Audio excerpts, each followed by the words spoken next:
Maravilha, a oportunidade que o Pai nos concede para estarmos aqui reunidos nesta noite. Você sabia que há cerca de 2.750 anos atrás, houve um dos maiores avivamentos que este planeta já viu? Um avivamento numa cidade em que cerca de 120 mil pessoas se converteram. Vocês já viram isso em algum lugar, irmãos? Já viram isso? Uma cidade que tem uma população de 120 mil pessoas e ocorre um avivamento e essas 120 mil pessoas se convertem. Já viram isso alguma vez na sua vida? Então vamos ver hoje.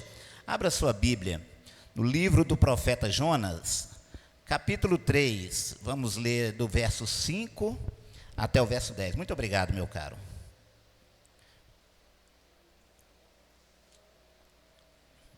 Livro do profeta Jonas, capítulo 3, verso 5 até o verso 10.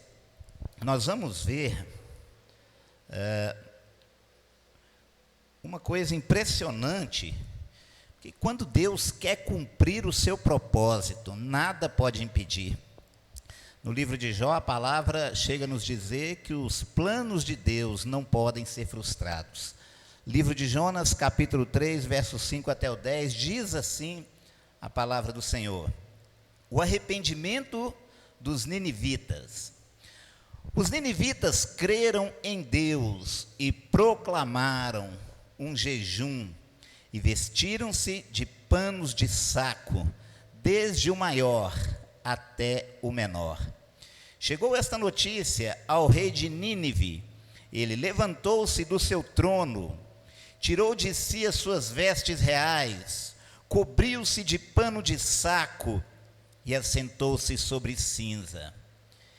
E fez-se proclamar e divulgar em Nínive, por mandato do rei, a seus grandes, nem homens, nem animais, nem bois, nem ovelhas provem coisa alguma, nem os levem ao pasto, nem bebam água, mas sejam cobertos de pano de saco, tanto os homens quanto os animais. E clamaram fortemente a Deus, e se converterão cada um do seu mau caminho e da violência que há nas suas mãos. Quem sabe se voltará a Deus e se arrependerá e se apartará do furor da sua ira, de sorte que não pereçamos.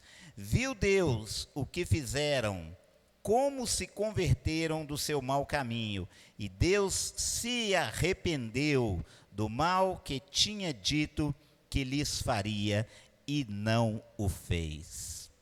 Olha aí, interessante, né? Eu já vi, ao longo da minha caminhada cristã, vários tipos de avivamento, né? Nós temos informações de avivamentos que aconteceram em outros países, nós temos informações até mesmo de avivamentos em outros continentes, mas eu nunca tinha visto uma cidade com uma população de 120 mil pessoas, em que todas as pessoas dessa cidade, inclusive o rei, o governante da cidade, se arrepende. Então, vamos começar essa história pelo começo? Para começar, Nínive era a capital da Síria, e era um tormento esse povo, era um povo violento. Eles tinham o hábito de invadir outras nações. E eles não se contentavam apenas em entrar, saquear, roubar e matar, não. Eles tinham o hábito de torturar os moradores das cidades. Inclusive, já por várias vezes invadiram Israel. Houve guerra entre Israel e a Síria por muitas vezes.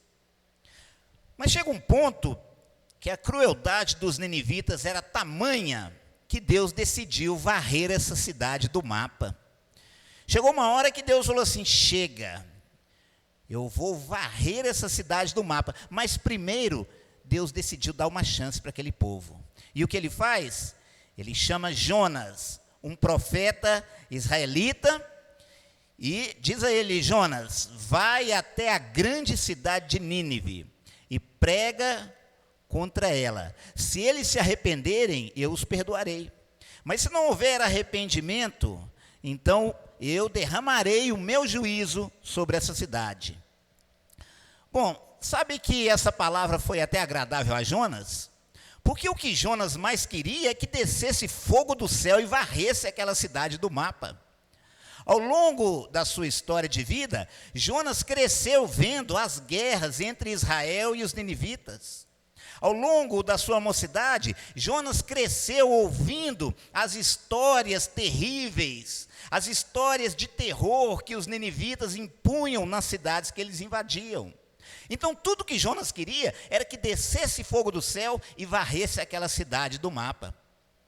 Então, sabe o que ele faz? Deus disse para ele ir até Nínive e levar uma palavra para aquelas pessoas, pois ele fez o caminho inverso. A cidade de Nínive estava a leste. Ele pega um navio que vai para oeste, para Jope, né? Ele entra naquele navio e segue viagem, como se nada estivesse acontecendo, não é? Mas aí Deus ordena uma tempestade que vá atrás do profeta. A palavra disse que houve uma fúria tão grande no mar que os marinheiros estavam horrorizados com aquilo. Irmãos, para um marinheiro ter medo de uma tempestade, pode ter certeza que não era pouca coisa. Porque era um navio fenício, os fenícios dominavam os mares, eles tinham experiência no mar. E a palavra diz que eles estavam horrorizados com aquilo. E sabe o que fizeram? Cada um começou a clamar ao seu Deus. É interessante isso. Cada um daqueles marinheiros, vendo que a situação estava fugindo ao controle, a palavra chega a dizer que o navio quase se partia. E cada um está orando ao seu Deus, cada um está orando ao seu ídolo, e de repente eles dão falta de alguém. É Jonas. Mas cadê Jonas? Cadê aquele hebreu que estava aqui?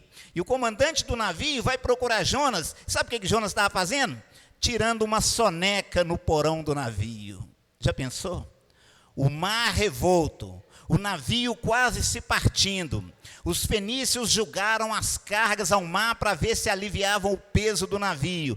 Tempestades, trovoadas, e Jonas tirando uma soneca no porão do navio. Sabe, é interessante, ele não estava nem aí para as trovoadas. Ele não estava nem aí para a fúria da tempestade, ele não estava nem aí, o navio parece que ia se partir, mas ele estava dormindo. O comandante do navio chega e diz: o que você tem, dormente? Vai orar ao seu Deus, vai orar ao seu Deus para ver se essa situação muda.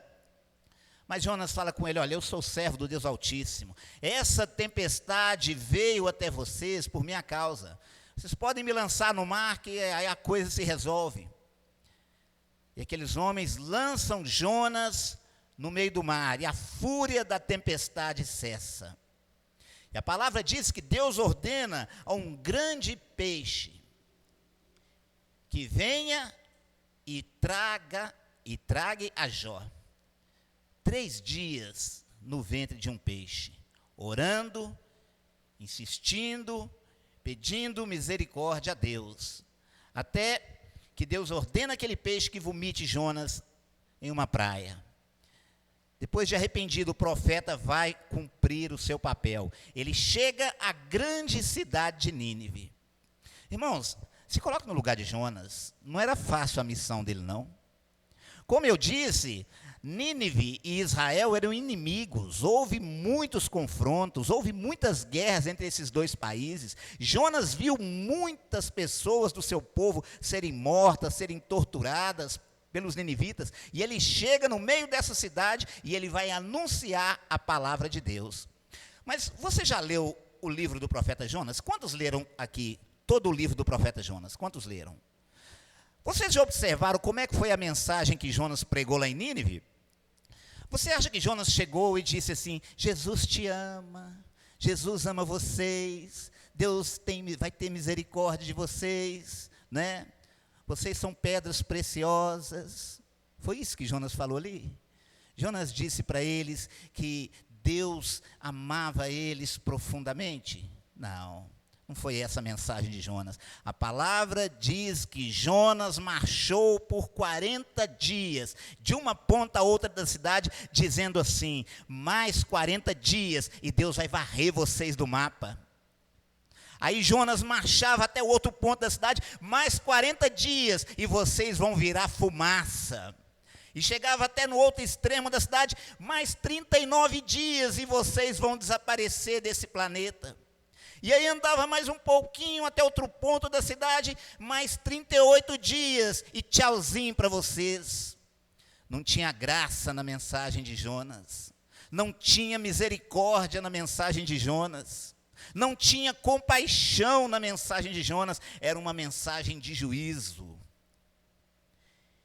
E o que Jonas queria era isso mesmo, ele queria que descesse fogo do céu e acabasse com os ninivitas. Mas sabe que é interessante que quando Deus tem um propósito, ninguém vai impedir esse propósito. A palavra nos diz que os ninivitas se arrependeram quando ouviram essa palavra. A palavra nos diz, embora a mensagem de Jonas não tivesse o óleo da unção, embora a mensagem de Jonas não tivesse a misericórdia, não tivesse graça nenhuma, mas a palavra trabalhou no coração do povo ninivita. E 120 mil habitantes daquela cidade se arrependeram e se vestiram de saco, a ponto que o próprio rei da cidade determinou que eles deveriam fazer um jejum, inclusive os animais. O rei se levantou do seu trono, se vestiu de saco, se assentou sobre as cinzas, jejuaram, oraram e se arrependeram, e Deus poupou aquela cidade. 120 mil pessoas que seriam varridas do mapa, se arrependeram. Um grande avivamento nunca visto na história. E a reação do profeta? Como é que ficou Jonas? Feliz? Ficou alegre? Agradeceu a Deus? Não. É a primeira vez que eu vejo um missionário ficar com raiva porque as pessoas se converteram da sua mensagem. Eu nunca tinha visto isso, né? Vocês já viram isso? Você vai lá evangelizar uma pessoa, prega o evangelho para ela, ela fala: eu quero esse Jesus. Aí você fala: que é isso, rapaz? Não, de jeito nenhum. Esse Jesus é só meu. Porque a ideia de Jonas era essa, ele acreditava que salvação era só para o povo dele. Ele não queria salvação para aquelas pessoas, não é? Mas a verdade é que o avivamento foi tão grande nessa cidade. Nós vimos aqui no verso, né, no final aqui do verso 10, né? Veja só aqui a palavra dizendo: viu Deus o que fizeram, como se converteram do seu mau caminho, e Deus se arrependeu do mal que tinha dito que lhes faria, e não o fez. Igreja de Cristo, preste atenção.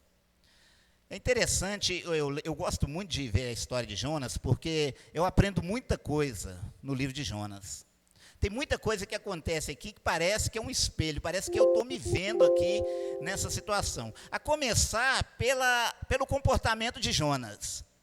Veja só, a palavra nos diz que quando a tempestade veio, quando as trovoadas começaram, e o povo entrando em pânico, sabe o que Jonas fez? Ele desce ao porão do navio e vai dormir. Sabe, às vezes eu faço isso. Quantas vezes eu faço isso? Quantas vezes, né, eu desço ao porão da minha existencialidade? Eu estou vendo sinais. Eu estou vendo que o fim se aproxima. Eu estou vendo gente perto de mim caminhando a passos largos para o inferno, mas eu desço ao porão da minha existencialidade e eu não escuto as trovoadas. Eu não vejo a tempestade. Eu não estou vendo as pessoas que estão próximas de mim, que estão caminhando a passos largos para o inferno, e eu estou ali dormindo como Jonas. Quando eu era criança, tinha um corinho que cantava na igreja assim: você que está dormindo no sono da indolência, o anjo passou e você perdeu a bênção, não é? Então, é mais ou menos isso aí. Às vezes, Jonas não estava vendo nada. Jonas estava dormindo e o povo desesperado. O povo vendo a tempestade. O povo em pânico, cada um orando ao seu ídolo e nada acontecia, mas Jonas estava lá, né? Dormindo no porão do navio. Igreja de Cristo, preste bem atenção. Quantas vezes que nós descemos ao porão da nossa existencialidade e fechamos os nossos olhos, gente perto de nós que precisa de ajuda, e nós estamos igual Jonas, dormindo. Quando a gente desce para o porão, nós estamos nos tornando pessoas insensíveis como Jonas. Jonas não estava nem aí se ia descer fogo do céu e varrer aquele povo. Ele queria que aquilo acontecesse. Ele queria que os ninivitas fossem direto ali para o inferno.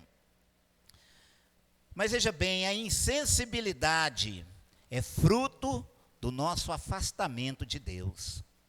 Quando nós estamos afastados de Deus, nós estamos igualzinho Jonas. Nós começamos a acreditar que a salvação é somente para nós e para as pessoas que nós amamos.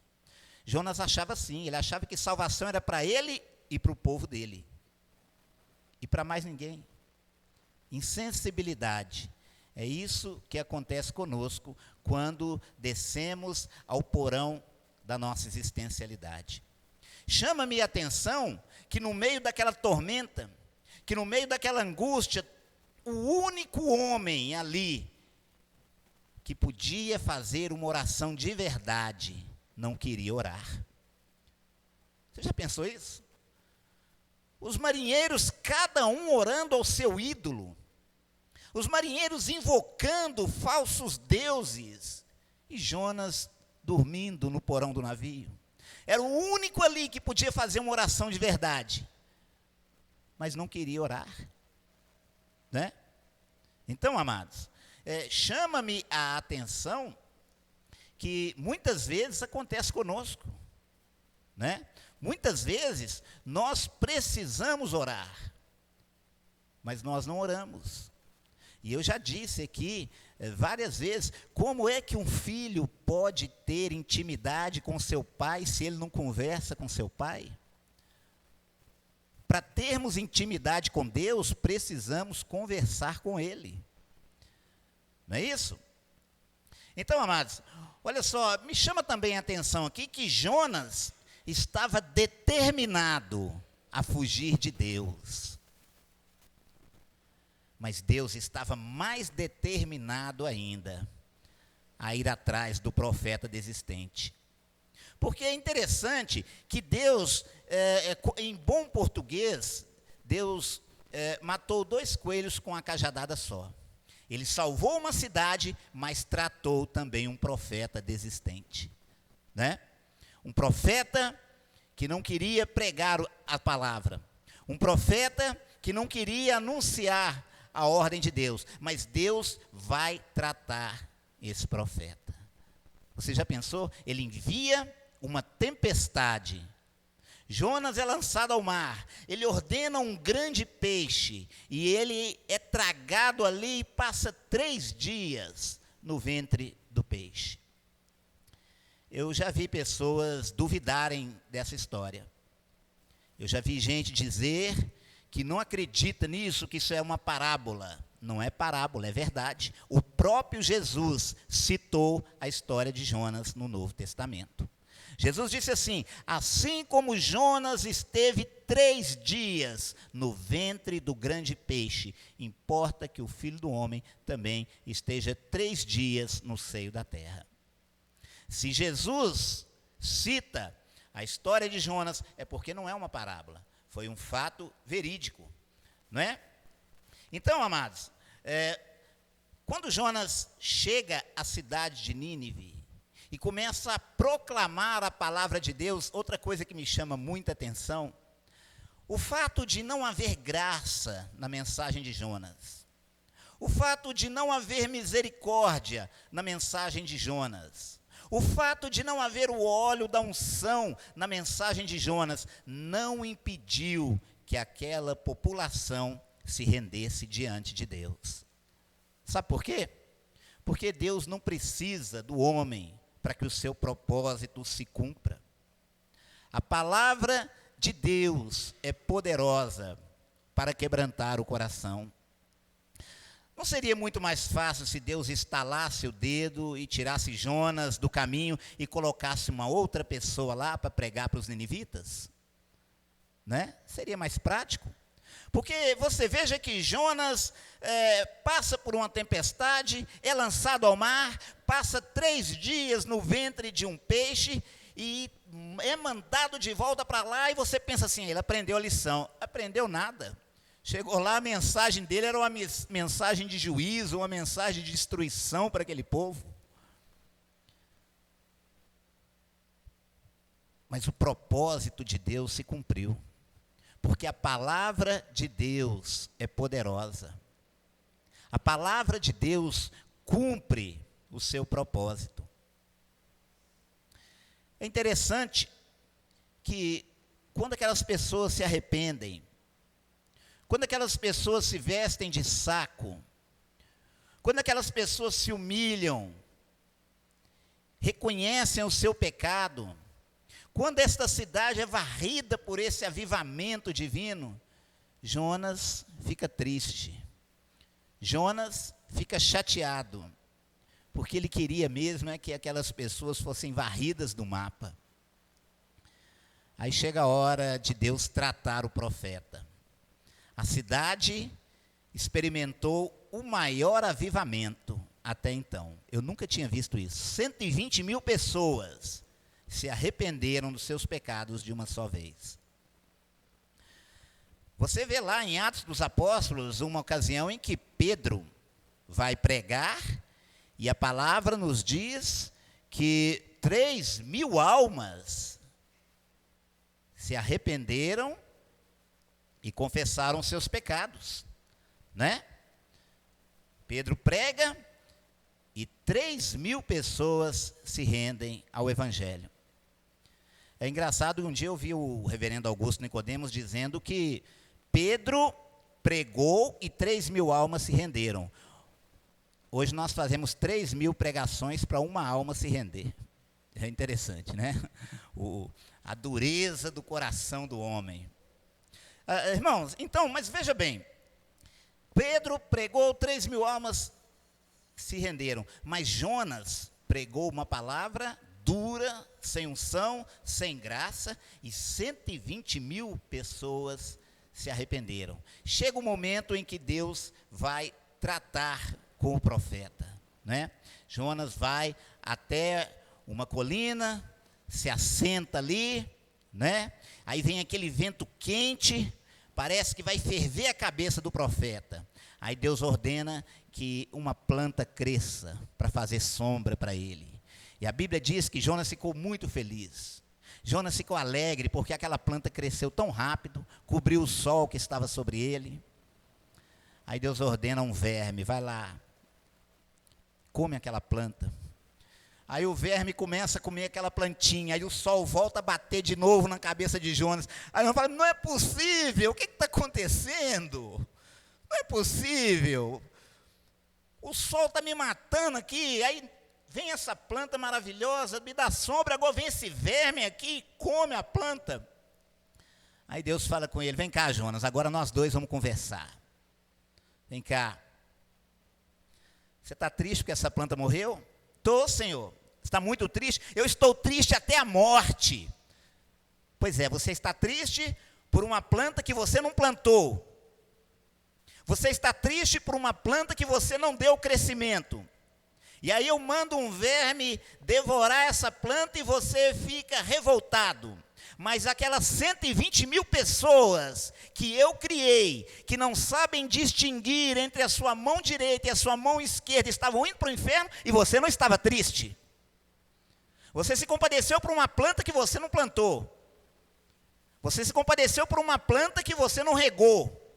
Você se compadeceu por uma planta que você não deu crescimento, mas uma cidade de 120 mil habitantes que ia ser destruída, não aquebrantou o seu coração? Não deixou você triste, não, Jonas? Sabe por que isso, irmãos? Porque é fácil demais você destruir quando você não constrói. Construir dá trabalho, ajudar dá trabalho, levantar dá trabalho, mas destruir é tão fácil, né? Eu finalizo aqui essa palavra, aqui nesta noite, dizendo a você algo que mais me chama a atenção nesse livro maravilhoso. Quase toda a criação se submeteu, ao longo de toda a história que nós vimos aqui, do capítulo 1 até o último capítulo aqui, você verá que quase toda a criação se submeteu à vontade de Deus. O vento forte, o mar agitado, a tempestade, o grande peixe, a planta, o verme, o vento quente, tudo Deus ordenava e acontecia, mas Jonas achou que podia desafiar a Deus. A criatura achou que podia desafiar o seu Criador. O ser humano rebelde continua até os dias de hoje tentando resistir a Deus. O ser humano desobediente, com seu coração de pedra, continua até hoje tentando desafiar a Deus. Mas o que nós vimos aqui, ao longo dessa história maravilhosa, ao longo deste avivamento fantástico, é o poder que há na palavra de Deus. Deus poderia ter substituído Jonas. Quando Jonas pega caminho oposto ao que Deus havia ordenado, Deus poderia ter levantado um outro profeta. Mas a vontade de Deus, ela vai se cumprir, quer a gente queira ou quer a gente não queira. Eu fico, às vezes, talvez a palavra certa seja indignado, quando eu vejo alguns pregadores dizendo que nós precisamos abrir o nosso coração para Jesus. Irmão, sabe que no início da minha caminhada cristã, eles diziam sempre para mim assim: Robson, você precisa abrir o seu coração para Jesus. Você tem que abrir o seu coração para Jesus entrar e trabalhar. Vocês acham que eu abri o meu coração para Jesus? Eu não abri não, ele meteu o pé na porta, entrou e está trabalhando até hoje, e continua trabalhando. Não tem esse negócio de abrir o coração, ele entra e trabalha como fez com Jonas. Né? A vontade de Deus, ela se cumpre, quer a gente queira ou quer a gente não queira. Jonas não queria. Jonas queria que aquele povo fosse varrido da face da terra, mas Deus havia dito para ele: se eles se arrependerem, eu não os destruirei. A vontade de Deus vai se cumprir de um jeito ou de outro. O propósito de Deus se cumprirá. Portanto, amados, eu finalizo aqui essa palavra dizendo a vocês aqui, e é interessante, eu quero aqui deixar claro para vocês, essa palavra fala mais comigo do que com vocês. A carta aos Hebreus, ela chega a dizer que a palavra de Deus é uma espada de dois gumes. O que é uma espada de dois gumes, irmãos? Você sabe o que é uma espada de dois gumes? É uma espada que corta dos dois lados, ela tem corte dos dois lados. Então, talvez você está ouvindo essa palavra aí, mas está servindo mais para mim do que para vocês. Porque eu sou igualzinho Jonas. Muitas vezes eu desço ao porão do meu navio e fecho os meus olhos, e gente que está perto de mim está caminhando para a destruição. E eu não estou ouvindo trovoadas, eu não estou vendo as tempestades, eu não estou ouvindo os sinais que estão aí. Mas a esperança é que Deus cumpra o seu propósito. A esperança é que Deus faça aquilo que eu não posso fazer. É importante que haja arrependimento. É importante que haja quebrantamento, como houve em Nínive, um povo sanguinário, um povo acostumado a torturar os seus inimigos, mas Deus os perdoou, por causa do seu arrependimento. Deus não resiste a um coração quebrantado. Está lá no Salmo 51. A um coração quebrantado não desprezarás, ó Deus. Amém, amados? Que Deus abençoe, que nós possamos aprender essa lição juntos, assim como o profeta Jonas aprendeu. Vamos orar, agradecer a Deus pela sua palavra. Pai eterno, eu te louvo, ó Deus, por esse momento que o Senhor nos concede aqui nesta noite. Que coisa maravilhosa, ó Pai, é saber que o teu propósito se cumprirá de um jeito ou de outro. Que coisa maravilhosa, ó Pai, é ver que o Senhor não desistiu do profeta desistente, ó Pai. Um homem que já havia desistido do seu papel, mas o Senhor não havia desistido dele, Pai. Tu não desististe daquela cidade, ó Pai, e derramaste um avivamento maravilhoso ali. Em nome de Jesus, ó Pai, que haja esse aquebrantamento em nós, que haja, ó Pai, o mesmo sentimento que houve ali na vida dos ninivitas, que se curvaram, que se humilharam, que se prostraram diante de Ti. Usa de misericórdia, ó Pai, usa de compaixão, aviva o Teu povo, aviva a Tua igreja, Pai. Derrama, ó Pai, o poder do Teu Espírito sobre nós. Nós queremos ser dirigidos por Ele. Nós queremos ouvir a Tua voz. Nós queremos obedecer. Em nome de Jesus, ó Pai. Olha para cada irmão, cada irmã que está presente aqui. Que ao longo dessa semana, ó Pai, o Senhor possa guardar o Teu povo, possa nos abençoar e possa nos dar graça para que nós também possamos anunciar, ó Pai, essa palavra de salvação. A palavra de Jonas, ó Pai, foi uma palavra de juízo. E muitas pessoas naquela cidade se converteram. Então, ó Pai, ensina-nos a anunciar a Tua palavra, para que aquele que está próximo de nós também, ó Pai, venha a experimentar o perdão, o avivamento divino. Em nome de Jesus, obrigado pela vida dos meus irmãos, das minhas irmãs que aqui estão. Que em nome de Jesus haja uma semana abençoada, que haja saúde para nós, para a glória do Teu nome. Amém. Deus abençoe, amados. O culto está encerrado.